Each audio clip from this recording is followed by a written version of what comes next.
The Tennis Gambling Podcast and Sports Game Podcast Network is a product of Fantasy. Sign up with the promo code SGPN. Get 50% bonus up to $1,000. It's about the Edge Boost. It's $70 per month on your sports gambling transactions. Go to edgeboost.bet, promo code SGPN. We're also brought to you by Rhythm, the lead in Denver picks and props. Try it out for free for a week. Moving to sports.com, RATHMM. And welcome, everybody, to the Tennis Game Podcast here on the Sports Game Podcast Network. It's currently Saturday night, February 15th, roughly 11 p.m. Eastern Time. I'm Rosso Scott Reichel, once again going solo for this pod. Time to get into the final in Buenos Aires and Marseille. We are not going to cover Delray because the lines are not out yet for the final and did not want to wait for the lines to get posted. So instead, we are going to break down two matches out of the three taking place on Sunday. So we're going to go through those two. Keep that in mind. The order we're going to go with is Marseille first, then Buenos Aires. And before we get into the actual breakdown of those two matches, and before we get into the recap of what happened on Saturday, I want to remind once again that you can show support for the show by subscribing to YouTube and reminder. You can also leave a rating and a review on Spotify or Apple. So if you want to listen to the podcast audio only, you can do that too on Spotify or Apple. So once again, when you check it out on those two platforms, leave a rating and a review to help the podcast grow. And don't forget to like and subscribe on YouTube, closing in on 800 subscribers. Hopefully help us get there by the end of the month. Pause reminder, check out the merch store and the SGPN website. We have a lot of great Tennis Game Podcast merch with sweatshirts, t-shirts, and mugs, different colors, high quality, also affordable. So recommend getting yourself something there. And reminder, check out the actual NASCAR Gambling Podcast for the Daytona 500. And we also have a contest with the network. Football's over, but NASCAR is back. Head over to sports.com/Daytona. Sign up today for a free Daytona 500 contest to be entered for a chance to win $100 in cash and $100 in the form of an SGPN gift card, plus a random bonus prize. Once again, that's sportsgamepodcast.com/Daytona. Sign up today for the free contest. Anyway, starting off with the actual recap of the picks from the last episode in Marseille. We only covered Marseille in the last episode. Overall, decent. Lost the lock, won the dog. For the lock, we had Medvedev to win in straight sets at plus 105. Not even close, as he ended up getting killed by Medvedev. Did break in the first game, then fell apart after that.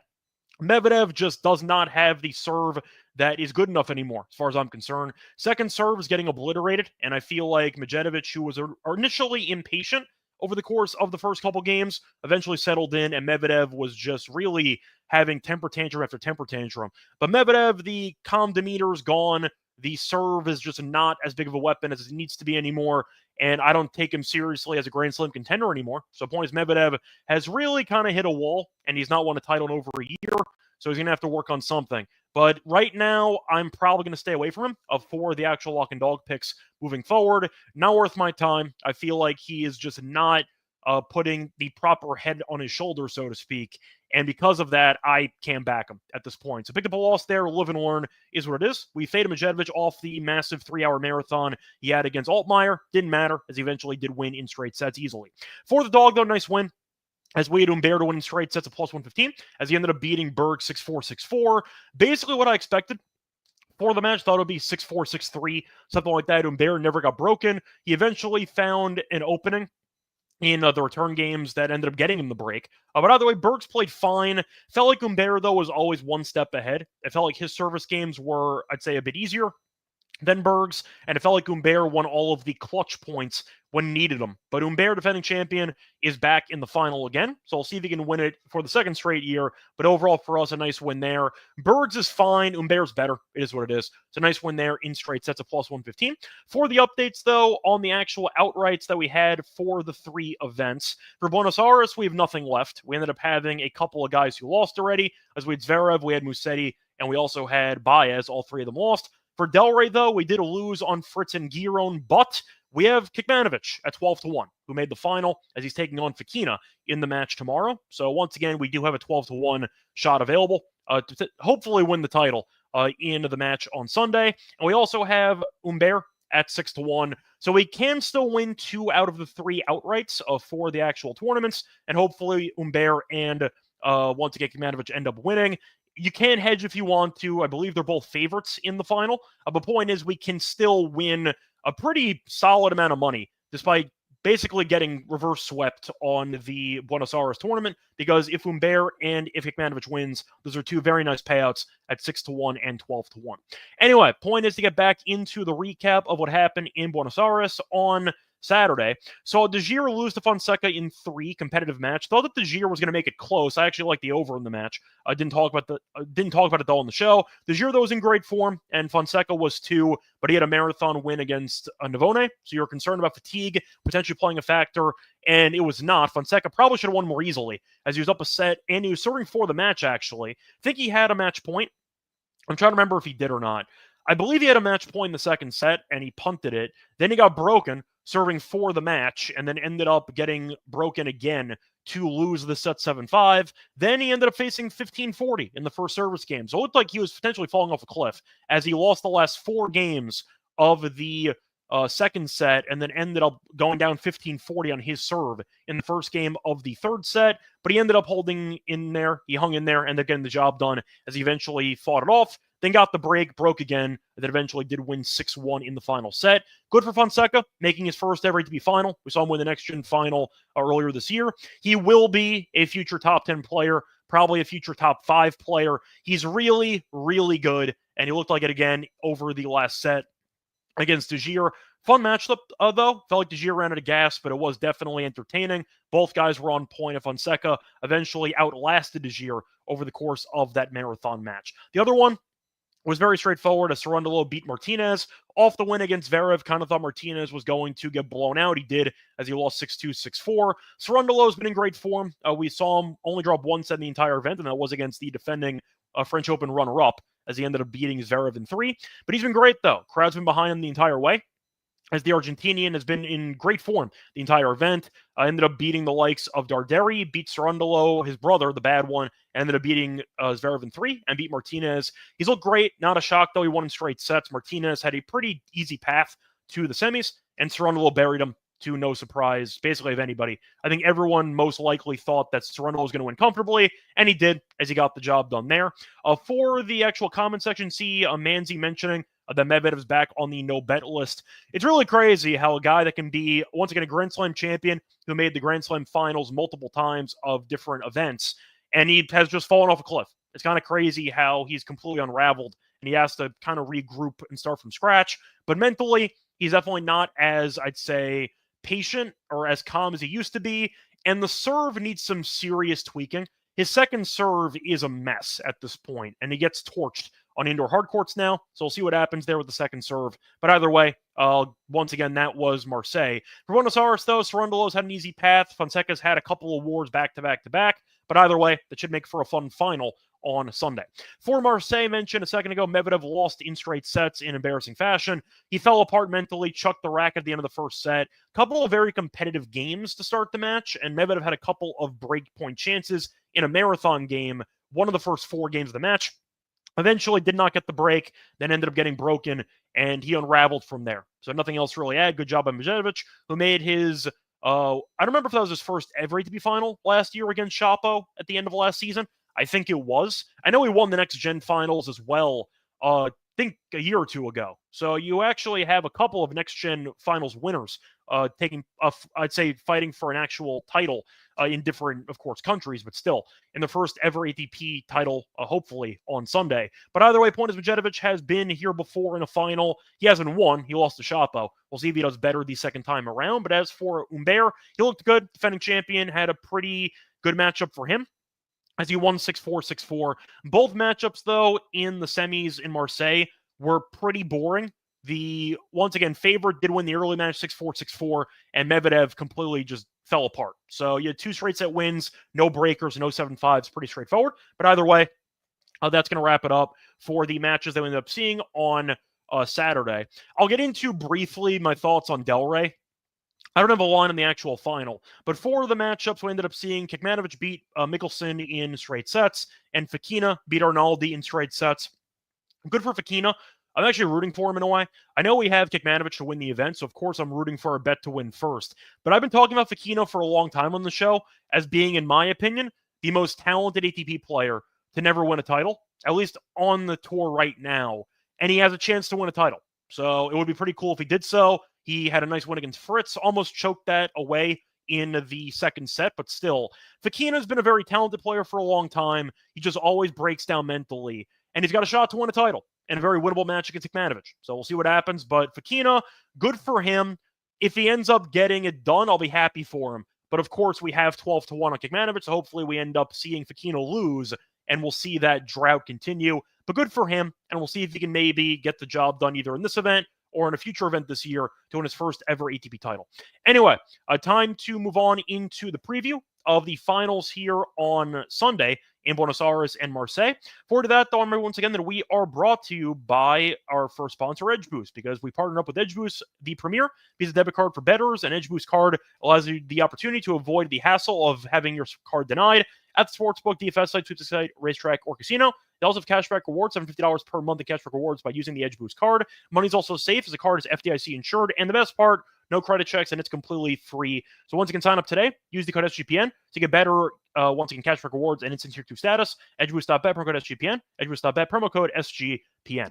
We're also brought by MyBookie. MyBookie was with SGPN from the very beginning. And a reminder, that's the place to go to for betting on every sport. They have props in every game. Live dealer casino. They also are available in a ton of countries and states. So if you do want to try to use them and your state doesn't exactly allow for legalized gambling, you can use offshore by using MyBookie. Reminder, you can also use a deposit with crypto. You'll let fast payouts as well. And a reminder, head to mybookie.ag, promo code SGPN, so you get a great deal. 100% deposit match up to $1,000 and a $10 casino chip. MyBookie.ag, promo code SGPN. Welcome back, everyone, to the Tennis Scam Podcast. Finish recapping what happened on Saturday. Time to move on into the final matches here on Sunday. Starting off with the first match in Marseille. You have Humbert taking on Medjedovic. He's minus 220, and you're looking at Medjedovic being plus 190. For the spread, minus 2.5 for Humbert. You have plus 2.5 for Medjedovic. The over-under is around 23.5. Plus money on the over. Under is minus 125. For the set spread, Humbert in straight sets is plus 120. Medjedovic to win a set is minus 150, and the over 2.5 sets is set at plus 130. So for the actual matchup, no head-to-head history, but I mentioned before, Humbert's defending champion. The crowd is very, very noisy in France, and they will definitely be heavily in favor of Humbert. So I do like the overall, I'd say, path for Humbert. He's beating good competition. He beat Fonseca in the Davis Cup, so I know he was in great form before the event. Beat Bublik, beat Sonego, beat Bergs. Pretty decent competition there. As for Medjedovic, he had a pretty easy path early on. Beat a relative unknown Belgian in the first round. Kashanov looked awful, but still a good win nonetheless based on name. Beat Altmaier in 3, and then killed Medvedev 6-3, 6-2. So the point is the competition kind of heated up for Medjedovic in a couple of rounds, but it was mostly, I'd say, easy compared to Humbert. And Humbert's not dropped a set yet. Now, Medjedovic, I think, is a very solid player, but he can have some mental lapses, and I do think that Humbert has a very tricky play style that can give people problems on indoor hard court, especially in France. Keeps the ball in play, is a lefty, which is a little bit tricky to deal with, and I do think that Humbert is the better rallier between the two of them. Medjedovic is the better server based on pace, but Humbert has a lot of variety. He can push Medjedovic off the court. He can volley as well if he wants to come to the net. Think I'm looking at Humbert winning this one. The question is by how much. You can argue straight sets has some value at plus 120. I don't hate it because he has not dropped a set yet, and once again, defending champion. I don't mind it. I think if I was going for an angle, I would take the games. I don't mind minus 2.5 here for Humbert. Medjedovic can win a set. It wouldn't shock me if he did, but I think you're looking at Humbert just being too much as the match goes on. I think that he's going to use the same game plan, or at least have the same approach that Medvedev had. But unlike Medvedev, he's going to keep the unforced errors in check. He'll be able to keep his emotions in check, and I think eventually Medjedovic will struggle to keep the ball fully in play. But I think Medjedovic will, I'd say, start off okay.